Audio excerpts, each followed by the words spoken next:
Good morning, welcome back to my channel Librarians World. Great news to announce कि librarian की बहुत सारी post आई हैं केंद्रीय विद्यालय संगठन में, और मैं आज आपको इनकी बाइफरकेशन भी बता दूंगा। और कई सारे स्टूडेंट हैं जो मेरे को कॉल करते रहते हैं, वो तैयारी कर रहे हैं इस तरह के जो एंट्रेंस होंगे, रिटन एग्ज़ाम्स होंगे, और उसमें वो सब पूछते रहते हैं कि अपनी कौन सी किताबें पढ़नी हैं, कोई बुक का नाम बता दीजिए। तो मैं सभी से ये बोलता हूँ कि सबसे पहले तो आप ये समझ लीजिए कि जो भी क्वेश्चन आते हैं, चाहे वो ऑब्जेक्टिव टाइप्स हों या डिस्क्रिप्टिव टाइप्स हों या इंटरव्यू में पूछे जाएंगे, वो सब पूछे जाएंगे आपके सिलेबस से जो आप लाइब्रेरी साइंस में पढ़ते हैं। BLIS से लेकर के MLIS तक। MLIS से तो बहुत कम आते हैं, BLIS में ही जनरल क्वेश्चन, जो केंद्रीय विद्यालय संगठन की जो पोस्ट है उसमें लाइब्रेरियन के लिए रिक्वायरमेंट है BLIS। और जो डिजायरेबल नॉलेज है, मतलब अगर कंप्यूटर का नॉलेज होना चाहिए तो वो डिजायरेबल है, कंपलसरी नहीं, एसेंशियल नहीं है। तो ये BLIS के सिलेबस से ही सारे क्वेश्चंस आते हैं। और अगर आपने अपना सिलेबस पूरा पढ़ लिया और इग्नू का भी आपने कंटेंट जितना है वो, क्योंकि इतना अच्छा है, इतना अच्छे ढंग से उसको कंपाइल किया गया है, और उसको आपने पढ़ लिया ढंग से, तो समझ लीजिए आपका एग्ज़ाम निकालने से आपको कोई नहीं रोक सकता। उसके अलावा कुछ किताबें हैं जो मार्केट में अवेलेबल हैं। हम अपने ज़माने में तो A N राजू की बुक पढ़ते थे जो ऑब्जेक्टिव टाइप्स की हैं, उसमें भी, क्योंकि वो बेसिकली आपको स्पून फीडिंग कराती हैं किताबें। आपको क्या करना है, उसके क्वेश्चन होते हैं, उसका 4 आंसर होंगे, उनमें से एक आंसर फिर की होती है, की से आप सेलेक्ट करते हैं कि भाई ये मेरा ये आंसर है। फिर उस कई बार क्या होता है, उस समय तो आपको लगता है कि हमने याद हो गया, लेकिन ऐन मौके पे, क्योंकि वो शॉर्ट मेमोरी में रहता है आपके, अगर उसको चाहते हैं कि लॉन्ग टर्म के लिए आपको याद रहे तो आपको सिलेबस को समझना पड़ेगा, किताब को समझना पड़ेगा।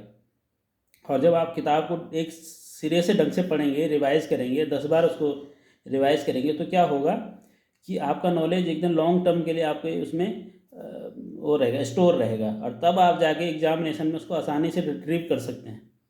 तो आपको पता है information storage and retrieval system, जो कि हम लाइब्रेरी साइंस में हमेशा बात करते हैं। तो in order to keep all those points in mind, तो you need to revise your syllabus on a regular basis।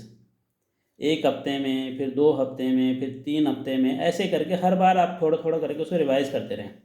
पहले तो थॉरली करें, फिर जा कर के आप थोड़ा थोड़ा उसको, जैसे जैसे आपको लगे कि भाई मेन मेन पॉइंट्स आप कवर करते रहें, और ऐसे ही आप रेगुलर इंटरवल पे सिलेबस को चेक करते रहें, जिससे कि आप अपडेट रहेंगे, आपके दिमाग से कुछ मिस नहीं होगा, ठीक है, और कन्फ्यूजन नहीं होगा। कई बार क्या होता है, हम क्वेश्चन हमें लगता है हमें आता है, लेकिन हम क्या करते हैं, कन्फ्यूज हो जाते हैं 2-3 क्वेश्चन के बीच में।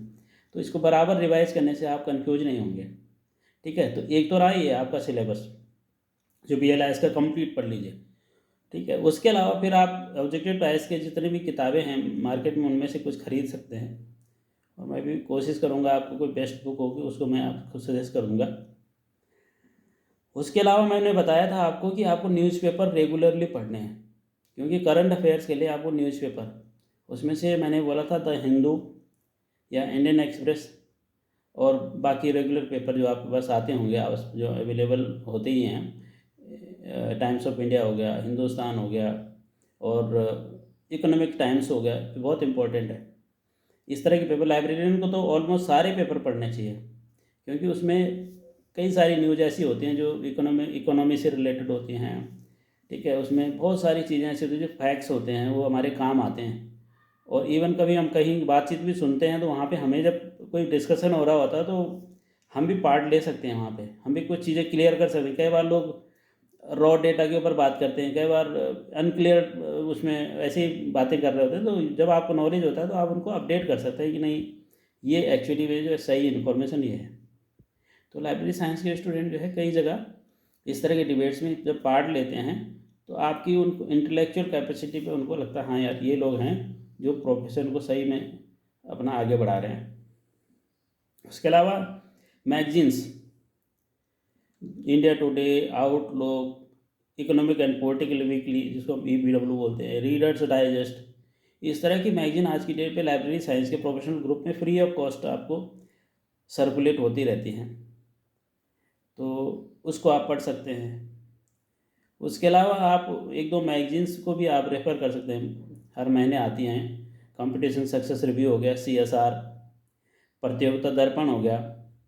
अगर आपने ये कुछ मटेरियल अगर आपने रेगुलरली पढ़ना शुरू कर दिया तो आपका IQ भी बढ़ेगा, आपका जो मेमोराइज करने का आपको जो क्वेश्चन कहीं, क्योंकि आपको ये कभी कोई नहीं क्लेम कर सकता है कि मैंने सारा सिलेबस आपको बता दिया है, क्योंकि जो क्वेश्चन पेपर प्रिपेयर कर रहे थे वो अपनी तरह से जो है क्वेश्चन पेपर सेट करते हैं। और जो भी लोग किताबें निकालते हैं, जो भी आपको मार्केट में मिलेंगे, वो जस्ट गेस करते हैं कि ये पिछली बार आया था, उसके बाद 2-4 साल, 5 साल, 10 साल का वो एक आइडिया लेते हैं कि इस तरह के क्वेश्चंस आते हैं, लेकिन करंट में वो क्या देगा कोई गेस नहीं कर सकता है। तो ये जस्ट आपकी जो थॉरो रीडिंग है सब्जेक्ट से लेकर के, उसमें से ही सारा कुछ आता है। तो इसलिए आप जब उसको अच्छी तरह से समझेंगे तो आपको क्या होगा, ये अटेम्प्ट करने में, आप उसको पास करने में आसानी होगी। तो अब बात करता हूँ मैं कि जो लाइब्रेरियन की पोस्ट आई हैं, 355 पोस्ट हैं टोटल, 355। उसमें से 146 रिजर्व जनरल कैटेगरी के लिए हैं, 146 for general category, 95 for OBC, 53 for SC, 26 for ST, 35 for EWS, economical weaker section, और ये 5 हैं HH, ये होंगे हैंडीकैप्ड के लिए। तो टोटल अदर्स भी हैं, उसमें 5 या 6 हैं, तो टोटल 355 पोस्ट हैं, जो कि काफ़ी अच्छा नंबर है। और आप में से जो भी बेस्ट तैयारी करेगा इसी को लेकर के, तो उनको सिलेक्शन होने से कोई नहीं रोक सकता, क्योंकि आपको कॉन्फिडेंस आएगा कि हमने सब कुछ पढ़ा हुआ है। तो ये अपडेशन था। और जो एज लिमिट है वो है 35। BLIS इसकी क्वालिफिकेशन है। और बाकी आपका डिटेल आपको यहाँ पे मैं देखता हूँ ग्रुप में भी आपको शेयर कर दूँगा, जिससे कि आपको आसानी रहेगी और जो डिटेल्स हैं वो जानने में, समझने में। वैसे इसमें और टीचर्स की भी पोस्ट है सारे, हिंदी हो गया, इंग्लिश हो गया, संस्कृत हो गया, सोशल स्टडीज़ हो गया, मैथमेटिक्स हो गया, साइंस है, फिजिकल के हैं, आर्ट्स है, एजुकेशन है। इस तरह की बहुत सारी पोस्ट हैं। 1300-1400 के करीब पोस्ट है टोटल, ज़्यादा हैं बल्कि, 1300 क्यों, 2000 से ऊपर की पोस्ट है टोटल।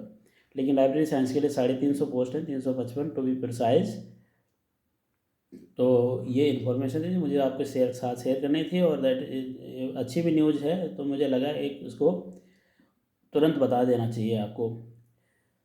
ठीक है, तो ये जो इसकी लास्ट डेट है वो 26/12 को है, तो अभी काफ़ी दिन है, आप इसको अप्लाई कर दीजिए। और मेरी तरफ से शुभकामनाएं, all the best, thank you.